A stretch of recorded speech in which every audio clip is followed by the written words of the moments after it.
knows and he's here to stay. On TikTok you can watch his plays, sports betting while he plays the game. Big parlays for some big time change. In the transfer portal he evaluates, reviewing high school film to see who gets the slate. College football analysis will have you amazed. Rico knows and he's here to stay. He's in the know. Yeah, he's in the know. Gotta get his picks, you know. If you don't, you'll be losing dough, and that's something that you can't afford. In the transfer portal he evaluates, reviewing high school film to see who gets the slate. College football analysis will have you amazed. Rico knows and he's here to stay. He's in the know. Yeah, he's in the know. Gotta get his picks, you know. If you don't, you'll be losing dough, and that's something that you can't afford. In the transfer portal he evaluates, reviewing high school film to see who gets the slate. College football analysis will have you amazed. Rico knows and he's here to stay. UFC, yeah, he'll help you win the card. It's easy, baby, he makes it look hard. We gonna kill that real quick because I don't make it look hard, bruh. Pause. Hard pause.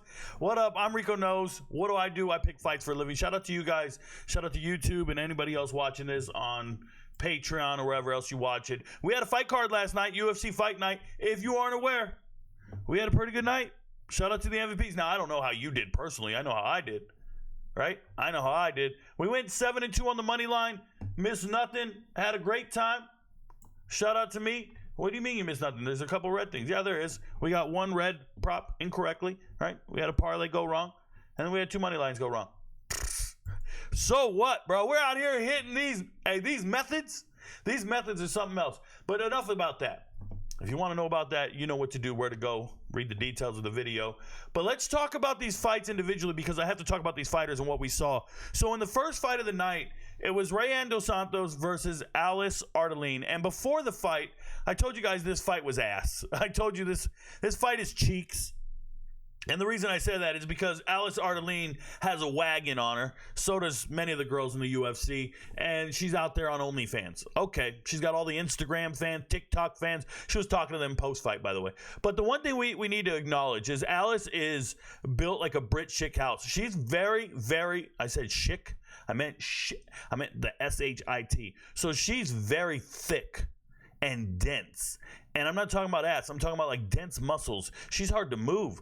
She's hard to hit, and she hits hard. And when you look at Rayan Dos Santos, although she's a better MMA fighter and more skilled, there was no way she was going to get a takedown. No little trip was going to do anything. And her strikes, even when she landed them, and she landed a number of counter strikes, they didn't look like they hurt at all. They didn't look like they hurt at all. She was out there trying to chop down a tree with a dull axe. It was not happening. Rayan Dos Santos did not look elite like I thought. Now, if you think I missed on this, and I did, a couple things I have to say about it. First and foremost, if you watched the video, I gave it away for free on Patreon and TikTok, or YouTube, excuse me. I told you guys don't bet on this fight. I told you there's just better places to put your money and do your thing. This is terrible. But I did say very clearly, like, Rayan Dos Santos is supposed to be the real MMA fighter. Supposed to be the real one. She has the right skills. She's doing the right things. Not strong enough. Not good enough. I don't care if you bite down on your mouthpiece and you look tough and you start doing it. It just wasn't there, bro. Significant strikes landed 2-1 on Artelene. Artelene was out there handling her business. 159 significant strikes to 79.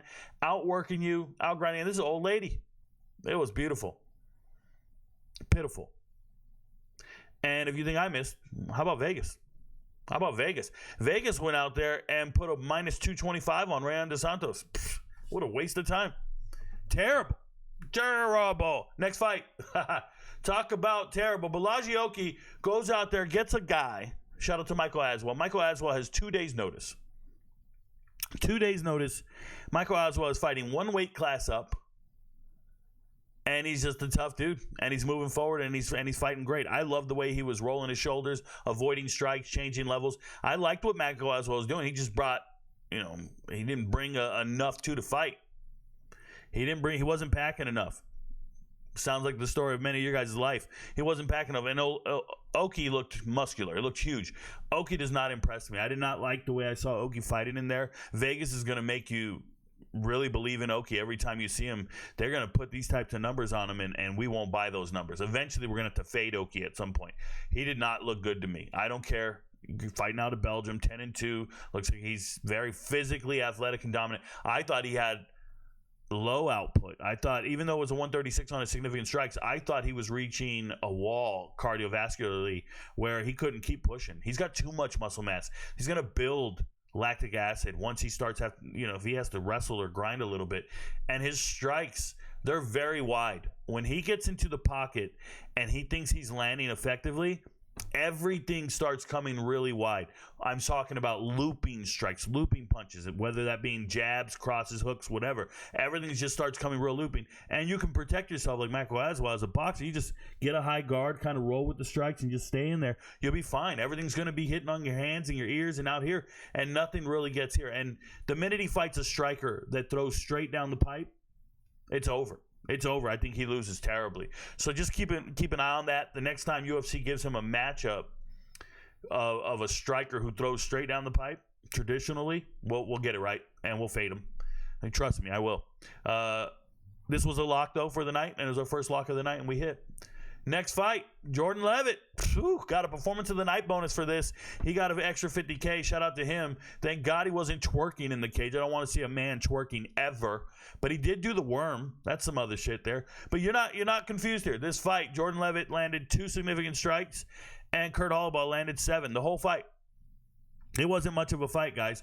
3 out of 4 on takedowns. That's just because Holobaugh couldn't get back up. Jordan Levitt goes out there, does his thing, and dominates this fight. Now, they said the over on the takedowns was 2.5. Did they really give him 2.5 on the overs? They went 3 out of 4. Did they give that to him? Because then I hope one of the MVPs hit on his props.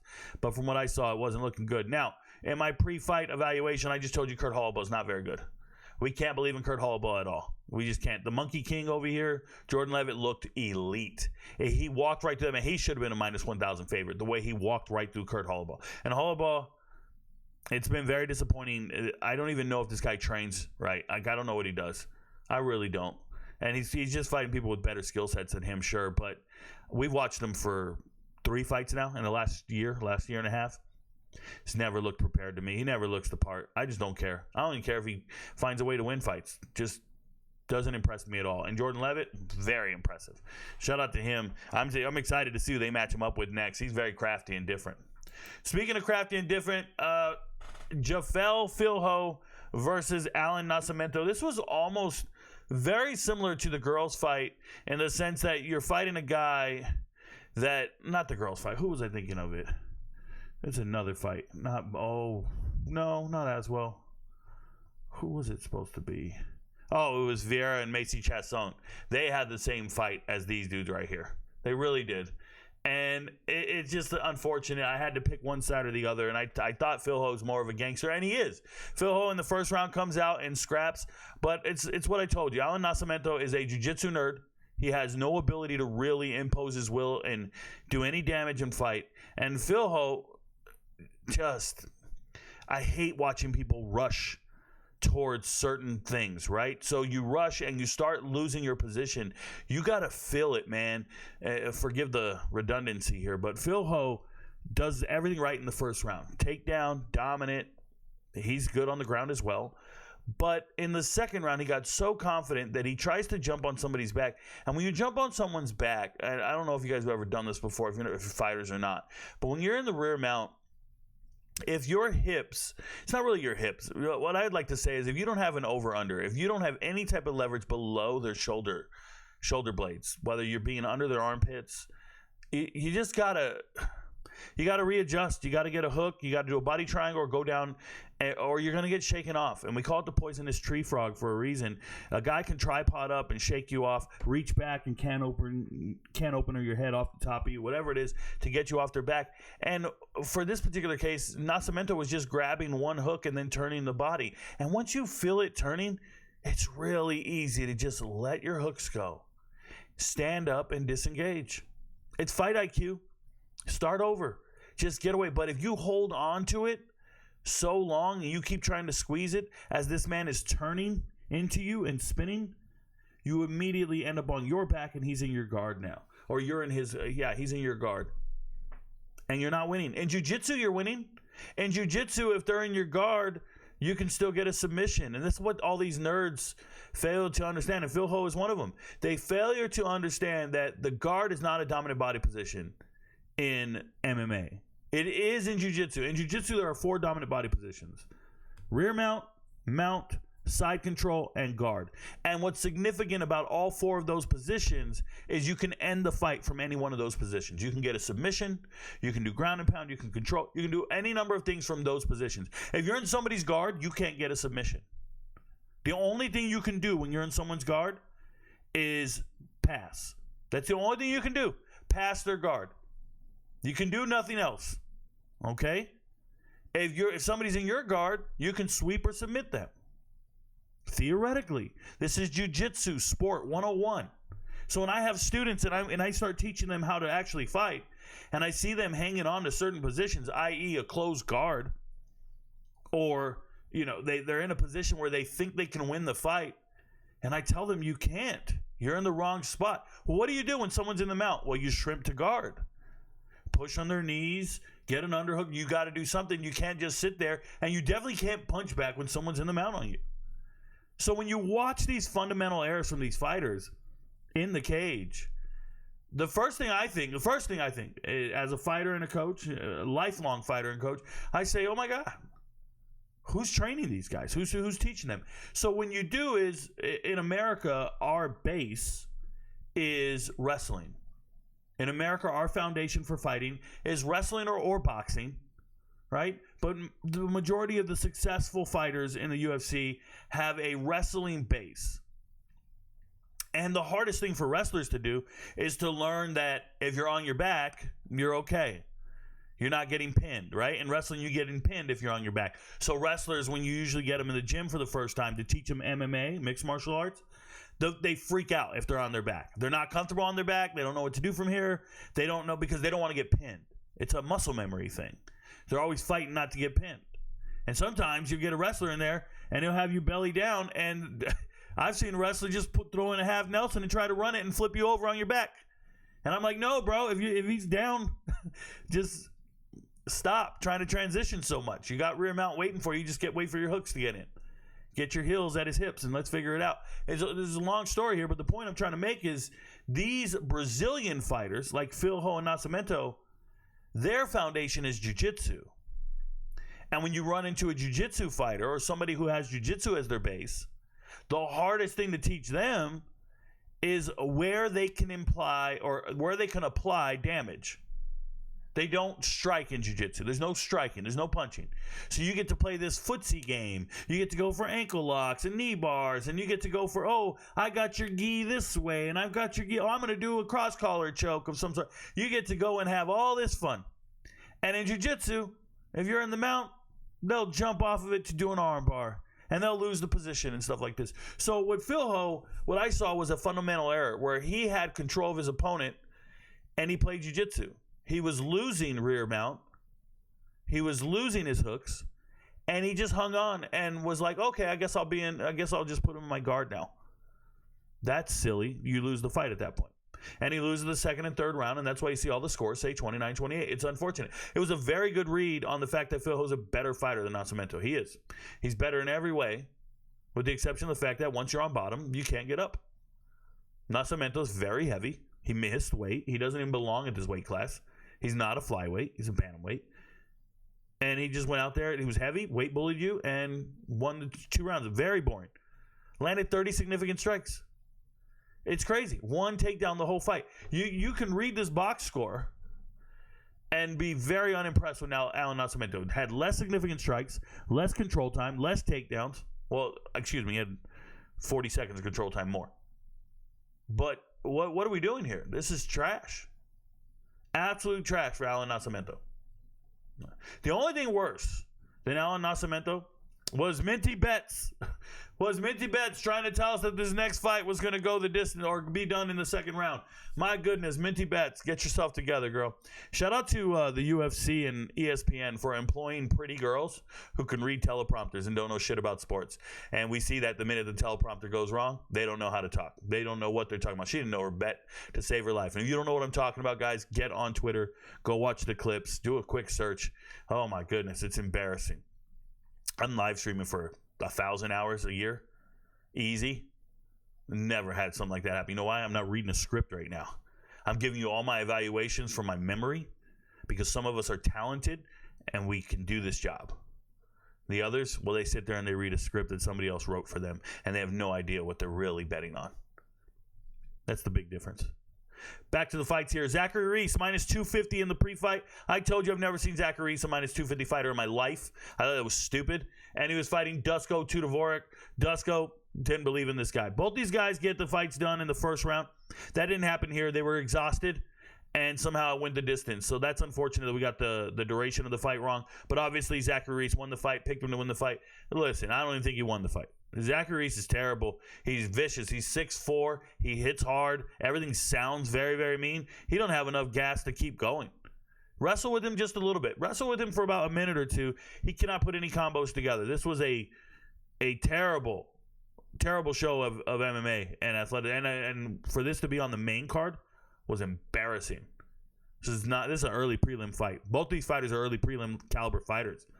I think it put it on the main card just so it could be their last fight. I think they both need to be cut. Oh, it was trash from both ends. So we'll talk about Zachary Reese first. Can't strike to save his life. He hits hard, but he'll miss levels, and he's slow. That dude was punching in slow motion. That dude was punching, his speed was dial up. That 56K modem when you were a kid, you ever do that? You ever sit at home and do a search? I remember my first Google search was sex. It wasn't even Google back then. It was Netscape. And then I was waiting for these pictures to come up. And it was taking forever to come up. And I was like, man, my mom's coming over. My mom's coming soon. I don't know what I was doing. Who knows how old I was. That's Zachary Reese punching. You don't know when they're coming, bro. It's not coming. It's not coming. It's just, I got to stop saying the word coming. Let's get real. Dusko came out with a wrestling game plan, and he wanted to implement it well, and I thought he did really good at trying to grind out a win and dominate the mat. He had a ton of control time here. He had multiple takedowns. I just thought he was the aggressor, and I actually thought he won the fight. I thought it was robbery that he lost this fight. Seriously. And it wasn't even a split decision. I don't know what they saw. I checked the judges' scorecards. They gave Zachary Reese rounds 2 and 3. They gave Dusko all round 1. I can't even go there. I can't. Equivalent significant strikes. Way more control time for Dusko.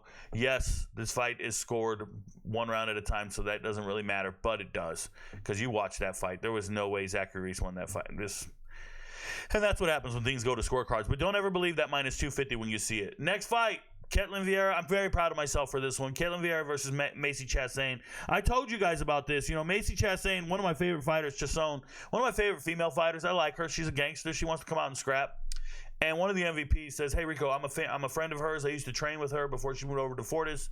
She's a really good fighter. You should respect her. And I'm like, yeah, man, I feel you. I never let fandom influence my assessments. So while some of you guys might know some of these fighters and we might eventually get to know them over the years and talk to them and all this, I don't let that influence my assessment. My assessment is what it is. It's very authentic, very pure. And in this particular case, I looked at Maycee Chassain and I said, okay, Chassain, you train at Fortis MMA. They're going to have a great game plan for you. And what is the game plan? We need to move around, strike and keep moving, strike and keep moving. And she's the favorite, minus 175. Everybody's convinced she's winning this fight. And then I went, no. We're fighting in an octagon that's 30% smaller than all the other octagons, right? The apex is smaller. There's no way you're going to move around for 15 minutes and stay away from somebody like Ketlin Vieira. Ketlin Vieira is very strong. She's going to hit harder than you. And if she gets that takedown, you're never getting up. That's what I thought. So I took the underdog and I said by points. And what happened in this particular fight? We landed more significant strikes. We had 10 minutes of control time and needed no takedowns.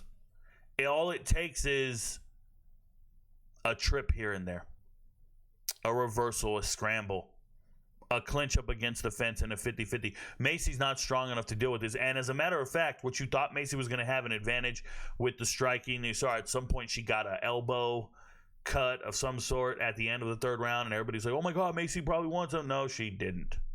Not even close. This should have been a 30-27 all the way across the board. I don't care about that last cut in the third round. Apparently the judges gave her the third. It's silly. She was frustrated. She was mad. You're not big enough. You're not strong enough to win this fight. That's it. You're fighting somebody bigger, stronger, better than you. Yes, she could move around a little bit, She told you her game plan was to stick and move. She couldn't even handle the counter-striking from Ketlen Vieira. Ketlen was counter-striking and hitting like a beast.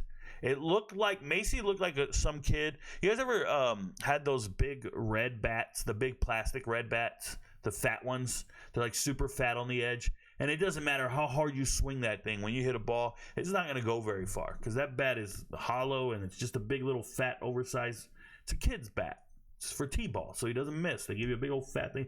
That's how Maycee punches. She punches with one of those. It's not very hard. Bro, you get in there with Ketlen Vieira. She's throwing Louisville sluggers.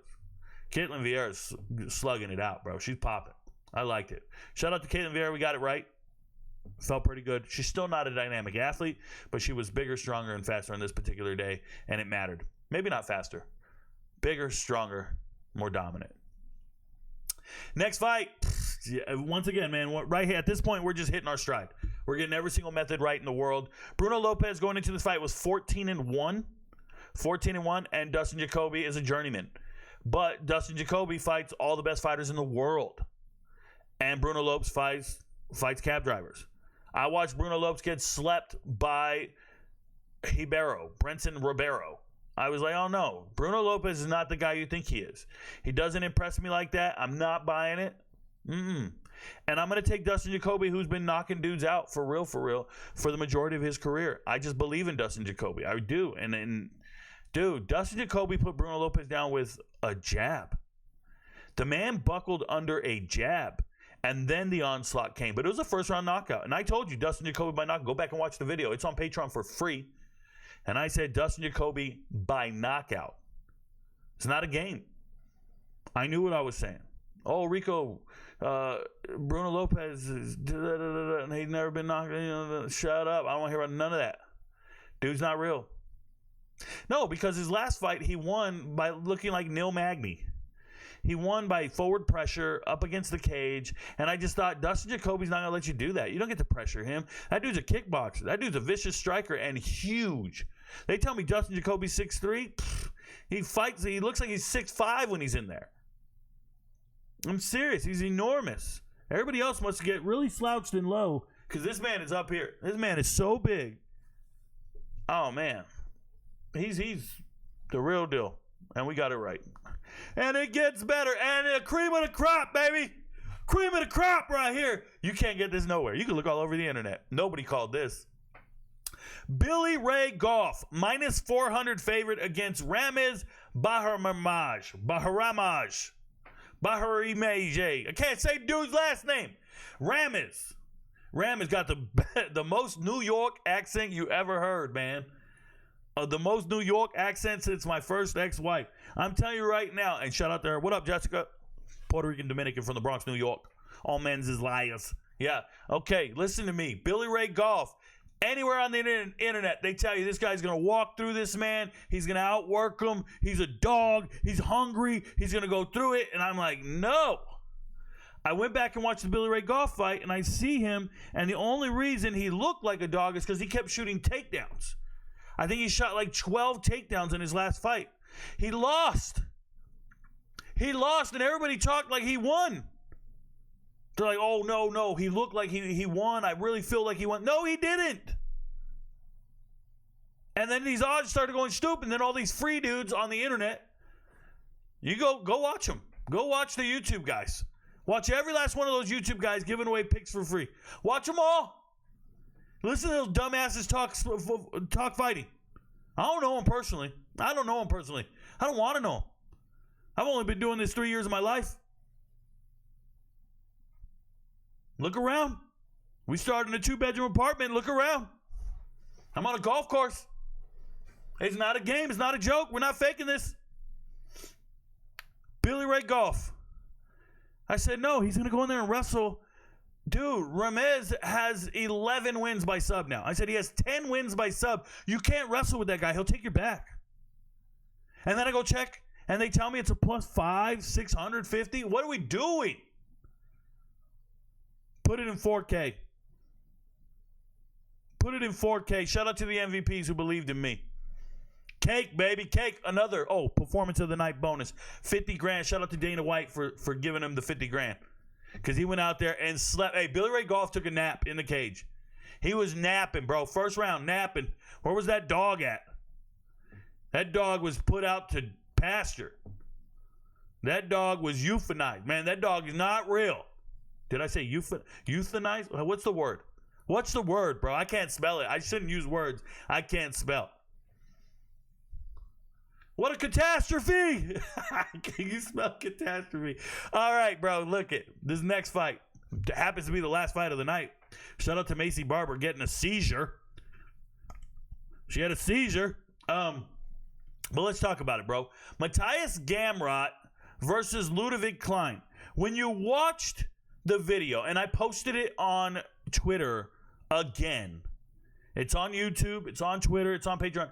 When you watch me talk about this fight, this is what the MVPs talk about. When you become a long-term MVP, you recognize my enthusiasm. I can spell that. I get to use it. When you recognize my enthusiasm in videos, that's when you should get really excited. Right? If I'm making a prediction, and I'm like, yo, this guy's going to beat this guy, and I talk real normal, like it's no big deal. I just got to make a pick. I just got to rock with it. But when I go, yo, there's no better place. This is it. The value's insane. This is a lock. They don't know what they're talking about. This is it. That's when you know. Sell your car. I lose my flipping mind. I'm quoting myself in previous videos. Get at me. When I talked about this fight, I told you Ludovic Klein is a myth, bro. Ludovic Klein's a tough dude. I like him a lot. Ludovic Klein looks like a very physically fit kickboxer, striker, whatever. But Ludovic Klein was a minus 1,000 favorite in his last fight against Roosevelt, and it went the distance. Bro, you can't be a minus 1,000 favorite and it goes to the distance. What are you, a female? 6 of his last 7 fights have gone the distance. Who is this guy you're describing that knocks everybody out? Who's this vicious ass kicker you're talking about? Because it ain't Ludovic Klein.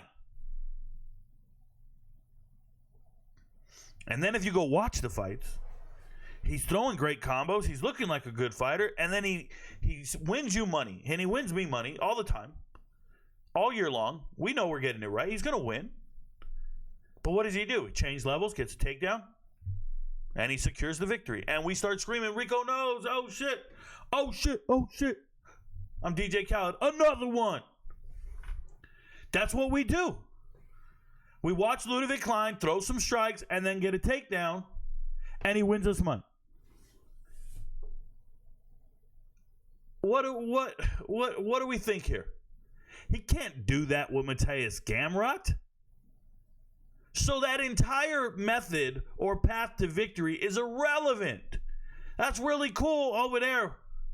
That's really cool with them scrubs, with them cab drivers, with those minus 1,000s. That's not going to happen when you're fighting Gamrot. And I talked about it. He's fighting poodles. Ludovic Klein is fighting Shih Tzus and wiener dogs and Chihuahuas. And Matthias Gamrot is a pit bull. Matthias Gamrot is only fighting Rottweilers. Gamrot's something else, bro. You ain't going to be with Gamrot. And I said these odds should be minus 400, 300. Vegas is wrong. I can't say it any more matter of fact. I can't say it any more confidently. I can't yell it at the top of my lungs any louder. I can't post it on any more platforms. All I can do is tell you, lead you to the water, and you got to drink it.